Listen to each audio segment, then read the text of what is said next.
닦아내야 되는 겁니다. 하나님은 결코 공의의 법칙 속에서 일하시는 분이시기 때문입니다. 믿음의 과정을 잘 통과해야 함과 실제적인 영적 싸움이 왜 필요한 줄, 또 나를 버리지 않고서는 생명의 길을 지속할 수 없다는 말씀이 무엇인가를 깊이 새겨줘야 하는 남은 시간들입니다. 그렇게 쉽게 간단하게 교회 가고 내 형편에 맞춰서 신앙생활 할 수 있는 길은 생명길이 아니에요. 종교의 길입니다. 종교의 습관에서 치러지는 행사일 뿐임을 깊이 인식하여 우리가 정말 하나님께서 부르심의 소명을 가진 자들이라면, 하나님이 부르신 자들이라면 그 누구도 감당해야 할 사명이 있다는 것을 깊이 새기어 우리 신앙에 투자되어지고 신앙 성공되어져야 합니다. 지나가는 모든 시간 속에 남는 것은 아무것도 없어요. 오직 주님을 바르게 섬긴 것, 주님 앞에 드려진 것 외에는 다 변화되고 없어져요. 여러분, 어리기 때문에 절대로 착각하지 마세요. 국민학생이기 때문에 아니에요. 다 자신들의 선택일 뿐이에요. 그러한 자를 하나님은 목도하면서 지켜보시다가 그를 들어 쓰시는 거예요. 그런데 얕고 자기만 생각하고 자기 유익만 생각하고 아닌 거예요. 이것이 곧 점선이 모여져서 직선이 되는 겁니다. 공부 잘했다고 쓰는 거 아니에요. 성실했다고 쓰는 거 아니에요. 그런 모델이 우리 앞에 지금 있는데도 우리는 지금 안 보이고 안 들려요. 그렇지 않습니다. 믿음을 가진 부모가 하는 말은 하나님이 하시는 말이고, 믿음을 가진 부모가 손을 내미는 것은 하나님이 손을 내미는데 그걸 거절했다. 하나님 나라에 또 카운트다운 되는 거죠. 그렇구나. 이건 그렇구나. 여러분, 오늘 하나님은 공의의 법칙 속에서 일하시기에 뿌리지 못한 것들은 거두지 못합니다. 뿌린 것들에 대해서는 반드시 우리 세대에 안 나타나도 후손과 후대들에게 열매로 거둔다는 것을 알아 내 감정대로, 내 뜻대로, 내 생각대로 함부로 살아갈 수 없습니다. 힘들어도 나를 부인하며 나를 버려지면서 오직 하나님 바로 경외하며 주님의 뜻을 이루는 일에 희생, 헌신, 충성되어짐이 나와 내 후손과 가문의 살 길입니다. 무슨 학교 나왔고 무슨 일을 하고 그거 중요하지 않아요. 정말 안 중요합니다. 하나님이 그를 붙잡고 인도하지 않으면 아무것도 아니에요. 가시밭길입니다. 엘리 제사장의 가정은 제사장의 집이니 얼마나 자녀가 잘 되었겠는가 했지만 아니었습니다. 지금으로 말하면 목회자의 가정이에요. 그러나 하나님을 두려워하지 못하는 불량배들이었어요. 여러분, 우리의 자녀들이 하나님이 손을 내밀었는데 거절하고 하나님이 하신 말씀에 순종하지 못한다. 불량배들입니다. 우리의 자녀들을 그렇게 보지 못하는 한 여러분들은 묶여서 계속 끌려가는 거예요. 엘리의 아들들은 행실이 나빠 여호와를 알지 못하더라.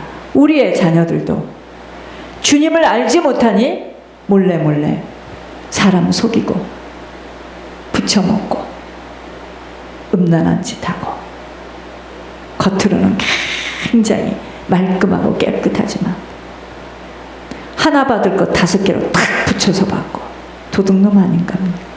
도둑놈이죠.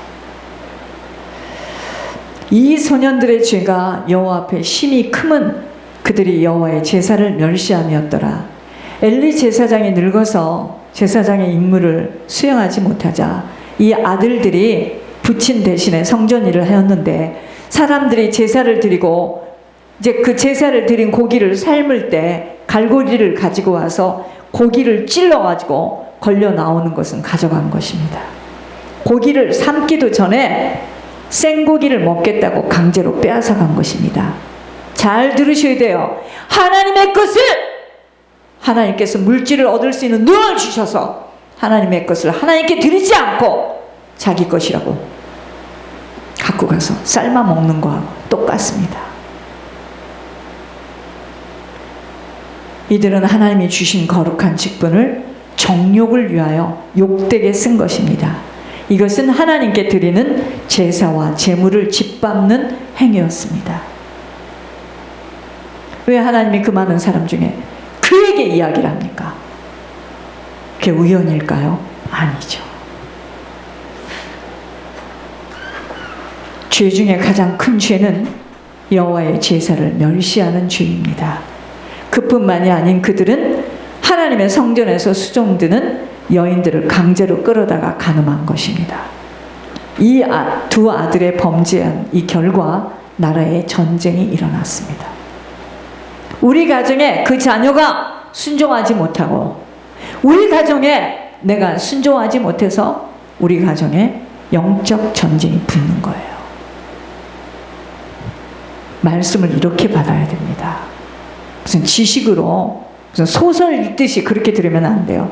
세상의 모든 일들에는 반드시 원인과 배경이 있다는 것을 인식해야 합니다. 내 가정에 사람이 일찍 병이 들어 자기의 수명을 다하지 못하고 죽어가며 가정이 파탄되어지며 어려움이 오는 것들에는 반드시 부모가 조상이 뿌려진 것들에 본인들이 뿌려진 것들에 대한 열매로 나타나는 결과들이기에 놀라거나 무서워 떨 것이 없음은 모든 것은 공의의 법칙 속에서 일어나는 일들이기 때문입니다. 음란하게 살았던 가정들의 모든 특징 단명하고 질병에 시달립니다. 음란이에요. 엘리 제사장의 두 아들 홈리와 비느하스가 전쟁터에 나갔는데 전세가 위급하자 이 두 아들이 법궤를 가지고 나간 것입니다. 그러다가 법궤마저 상대인 블레셋에게 빼앗깁니다. 그 전쟁에서 두 아들은 함께 죽고 말아요. 이토록 죄의 결과는 무서워요. 무섭습니다. 이 가정의 불행은 여기서 끝나지 않고 아버지 엘리가 그 소식을 듣고 의자에 앉아 있다가 너무 놀라서 갑자기 쓰러져 목이 부러져 죽습니다. 그것만이 아니에요. 며느리가 아들의 아이를 지금 임신하고 갖고 있었는데 남편이 전쟁에서 죽었다는 소식을 듣고 난산을 하다가 며느리가 죽습니다. 하나님의 영광이 떠났다라는 뜻의 이가봇이라는 이름을 가진 아이를 낳고 죽어요. 이가봇이라는 이름이 하나님의 영광이 그 가정에서 가문에서 떠났다 이 말이에요. 한때 하나님의 영광을 드러내고 하나님께 쓰임받던 가정의 순간에 하나님의 영광이 떠나가 버리고 버림받은 비참한 가정이 되어버린 것이었습니다. 왜 이렇게 됐죠? 이 원인이 엘리에게 있는 문제였어요. 자기의 자식들을 하나님보다 더 중히 여기게 되니 바른 뼈아픈 권고를 내리지 못하고 적당하게 정에 매여서 안타까워서 엘리 제사장이 하나님을 존중히 여기지 않은 것이 아니에요. 하나님을 중히 여겼지만 하나님보다는 아들들을 더 중히 여긴 거예요. 이게 문제인 겁니다. 자식이 우상이 된 것이에요. 하나님을 그 무엇보다도 중히 여길 때 하나님을 그 무엇보다도 존중하게 여길 때 하나님이 우리를 존중하게 여기십니다. 자식이 우상이 될 때 하나님이 기뻐하시지 않는 이유예요. 우리에겐 다 자식이 있기 때문에 다 걸리는 문제잖아요. 하나님이 하나님 제일주의 신앙을 지켜야 하는 바른 이유를 깨달아야 합니다. 제가 말씀드렸잖아요. 제가 이야기를 그때 했을 때도 서슬이 펄했지만 지금 생각해보니까 내가 어떻게 그런 소리를 했는지 보세요. 10년 넘게 자식을 버리고 팽개치고 결혼을 해서 샌디에고에서 차를 타고 들어가는데 그 후에 몇 개월 후에요. 엄마 자기 와이프도 있고 이제 영어로 얘기하는 거죠. 샌디에고로 이사를 오면 안 되겠습니까? 내가 웃었어요. 우리 아이를 낳으려고 하는데 아이 낳지도 않았어. 여기 애들은 참 대단합니다. 계획이야 지금. 우리 애를 좀 봐줄 수 있겠습니까? 가 나왔을 때 바로 하는 말. 절대 그런 일은 없지. 나는 하나님의 사람이고 하나님의 종이야. 나에게 연결해 준 양들이 중요하지. 내가 너를 젊어서도 안 키운 너를 니네 자식을 내가 왜 키워야 되는데. 그런 일은 없어 내 인생에. 여러분 설령 없어도 그 즉시에 그렇게 전 그렇습니다. 아니에요 절대로. 목에 칼이 들어와도 권 목사님 만나기 전에 이 길이 맞다 하면 사람들이 무슨 말을 난 그게 보이지가 않았습니다. 그런 그가 오늘 매일 퇴근하면서 전화해요. 얘가요 설명하거나 해명하거나 저기 하지 않았습니다. 걔가 얼마나 많이 나한테 상처를 받았느냐면 돈이 많고 성공한 자기 엉클 집에 가면서 1월 1일 날 나를 보지 않고 그냥 갔던 사람입니다. 전 상관없어요. 어찌 됐습니까 지금? 기도해 주세요. 기도해 주세요. 기도해 주세요. 함께하는 하나님을 본 거예요. 여러분 자식이 우상이 될 때 하나님 기뻐하지 않습니다. 하나님 제일주의 신앙을 지켜야 하는 바른 이유를 깨달아야 합니다. 아브라함에게 100세에 낳은 아들 이삭을 번제로 드리는 명령을 받았을 때 그 명령을 왜 순종했죠 아브라함이? 하나님을 중히 여겼기 때문이에요. 아들보다 하나님을 중히 여겼기 때문이에요. 그럴 때 아브라함에게 큰 복을 주시고 그 자손들이 하늘의 별처럼 바닷가의 모래처럼 번창케 하신 것입니다. 무엇이 부모로서 자녀를 위하여 할 일인 줄을 깊이 깨달아야 합니다. 부모가 하나님 제일주의로 세상이 이해할 수 없는 자로 하나님 바르게 공개하는 자로 서야 합니다. 부모 말이 뭐 앞뒤도 안 맞고 절대로 하나님 안 믿습니다. 자녀는 기도로 돕는 일 외에는 할 수 있는 것 없습니다. 부모가 자식을 하나님보다 더 사랑하면 그 마음을 자식이 헤아리는 것이 아니에요. 부모가 하나님을 중히 여기지 않으면 자식도 그대로 배워서 부모와 같이 하나님을 생각합니다. 그게 부모가 뿌린 것이에요. 살리는 것이 육이냐 영이냐를 잘 생각해 봐야 합니다. 오직 희생하고 헌신하고 충성할 대상은 여호와 하나님 한 분밖에 없어요. 우리들이 예배까지도 신앙까지도 빼앗기면서 자식을 위하여 희생하고 헌신한다는 것은 사단에게 철저하게 속고 있는 부분입니다. 이러니까 나를 핍박하고 욕하는 거예요 사람들이. 제가 이야기했잖아요. 진정한 부모에게 효도를 누가 하느냐 이거예요. 우리 가정에서 전에요. 저 때문에 지금 천국에 가셨고 가신 날 음성을 들어보니까 정말 제가 잘못했습니다. 회개하대요. 그 많은 돈 안 줬습니다. 지들끼리 돈 가지고 양심에 걸리나 보지? 가끔 전화 와요. 예수 똑바로 믿어야 됩니다. 예수 믿으셔야 돼요. 아, 너는 그거 외에는 할 말이 없느냐? 그거 외에는 할 말이 없네요. 어렵고 힘들다고 손 내밀지 않았습니다.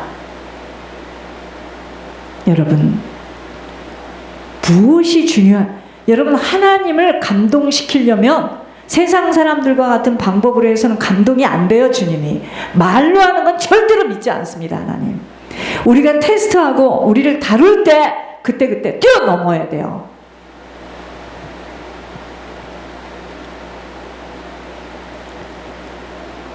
예배까지도 신앙까지도 빼앗기면서 자식을 위하여 희생하고 헌신하고 충성한다?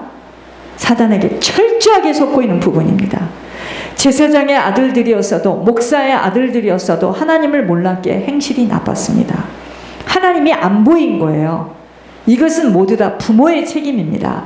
부모가 하나님이 살아계신 것처럼 믿어야 자녀들도 그렇게 믿습니다. 네가 말은 안 했지만 우리 둘째, 네가 하나님 앞에 서고 네가 순종해서 종의 길을 가야 나하고 맞지. 우리의 부모는 나보다 하나님을 더 소중히 여긴다고 자녀들에게 그렇게 보여질 때 자녀도 그렇게 하나님을 섬깁니다. 적당하게 자기의 육신의 것을 먼저 챙겨요. 가정에 자녀가 하나님이 되어버리면 이미 자녀를 타락의 길로 떨어뜨리고 있는 부모입니다. 그러므로 하나님 앞에 범죄하며 하나님 앞에 순종하지 못한 자녀에게 공개를 받아서는, 섬김을 받아서는 자녀도 죽고 부모도 죽습니다. 나는 그런 현장을 우리 가정에서 봐요. 온 가문이 소문이 났어. 효자라고. 지들끼리 주고받고 별짓을 다 합니다. 똑똑하고 살이 분별하고 동창회 신문에 나오고 그럴까요? 우리의 모든 공급은 오직 하나님께 받는 것이므로 자녀의 섬김 때문에 하나님 자리에 앉혀놓으면 자녀도 부모도 함께 사망의 길을 걷고 있는 것입니다. 효자 같은 소리 하지 마세요. 그게 뭐라고 또 자녀가 주는 것을 덥석 받습니까? 여러분 그게 뭔지 아세요? 사단이 주는 걸 받는 거예요. 그게 또 하나님 주신 거라네 또. 아이고 이건 정말 돌아버리겠는 거 있죠. 부모에게 효자 노릇하는 자녀가 하나님 앞에 효자 노릇하지 못하면 반드시 그 자녀는 그 가정의 하나님으로 좌지우지하면서 부모까지도 자신이 모든 것을 조종하며 엄청난 과오를 저지르게 되어지는 것입니다. 불행의 씨앗이 뿌려지는 것입니다. 부모에게 잘못하여도 하나님 앞에 효자 노릇하는 자녀가 결국은 올바른 자녀로 굳건하게 세워짐은 하나님이 만들어 가시기 때문이에요. 뭐가 회사입니까? 엘리가 가정을 패망시킨 것은 자녀들의 죄에 대하여 우유부단했으며 무능한 것 때문이었습니다. 책망조차도 엄하게 할 수 없는 것이 문제였어요. 왜? 지금 왜 그러죠 부모들이요? 그의 도움 때문에. 화장실 갈 힘만 있으면 자녀에게 공개받으면 안 됩니다. 절대로 안 됩니다. 자식들이 망하는 길로 가는 것을 보면서도 고쳐주지를 못했던 것입니다. 너무 무능했던 것입니다. 엘리가 늙었다는 말이 많이 나오는데 이것은 영적인 쇠퇴를 말합니다. 하나님의 임재를 잃어버린 엘리의 모습이에요. 영적인 힘이 없이는 자녀에게 강한 권면 어렵습니다. 육신으로 묶인 만큼은 건드리고 싶지도 않고 잘못된 관계가 될까봐 벌벌 떨기만 하는 것은 영적으로 쇠퇴하며 힘이 전혀 없기 때문이에요. 모든 것이 육신으로 묶여 있어요. 이렇게 하면 자녀에게 상처 주고 영원히 헤어지면 어떡하나. 그렇게 안 해도 헤어져요. 죽을 때. 기도하지 않는 엘리, 하나님의 음성을 듣지 못하는 엘리, 하나님을 경외함이 없는 엘리, 그런 자로서는 자녀를 바르게 권면 양육할 수 있는 힘이 없습니다. 그러므로 자식들의 죄에 대하여 방조하게 된 것입니다. 그가 아들들이 저주를 자청하되 금하지 아니하였음이니라. 자식들이 죄를 범하고 있는 것을 알았음에도 단호하게 징계치 않으므로 무서운 저주를 자청하게 된 것입니다. 죄의 싹이 돋아날 때 따끔한 매를 때려 잘라주는 부모가 자식을 사랑하는 부모입니다. 제가 여러 번 말씀드렸잖아요. 어떤 사형수가 죽기 전에 마지막 네 소원이 뭐냐? 어머니를 한 번만 뵙고 싶습니다. 어머니를 불렀습니다. 자, 어머니가 왔어요. 어머니가 눈에 눈물을 글썽거립니다. 뭐 하고 싶냐? 한 번만 껴안고 싶습니다. 껴안더니 입에다가 입을 딱 맞추면서 엄마 입을 꽉 물어버렸어요. 당신이 나를 오늘 이 자리에다 세웠다. 여러분, 한나는 고난을 통하여서 더욱 깊은 신앙의 세계로 들어간 자입니다. 고난의 짐을 하나님께 가져간 자예요. 여러분, 우리가 어렵고 힘들 때, 자녀가 도와주지 않을 때, 죽을 것만 같아도 하나님을 붙드는 자는 하나님의 살아계심을 맛보고 자녀도 살려요. 그렇게 하나요? 우리 아들이 사줬어요. 우리 딸이 사줬어요. 우리 딸이 매달 이만큼 돈을 줘요. 우리 사위가 이번에 BMW 뽑아줬어요. 우리 아들이 이렇게 해줬어요. 그럼 또 그렇게 못한 엄마는요, 제가 일요일마다 그 어떤 할머니한테 가잖아요. 엘리트 할머니야. 자기 동네 베버리 힐에 사는데 자기 동네 너무 엘리트이기 때문에 옛날에 잘 살던 그 가락이 있어서 자기는 베버리 힐에서 살아야 돼. 아파트에 살더라도. 자기 동네에 어떤 권사님, 큰 교회를 다니는데 어떤 권사님이 있는데 그 아들이 얼마나 잘 됐는지 자가용 비행기가 있답니다. 그래서 엄마를 베버리 힐에 집을 사줘서 거기서 산대요. 그래서 자기 교인들이 거기 가서 밥도 먹고 너무너무 그 권사님을 모두가 부러워한대요. 정 목사 어떻게 생각해? 글쎄, 나는 그렇게 훌륭한 아들을 둬보질 않아서.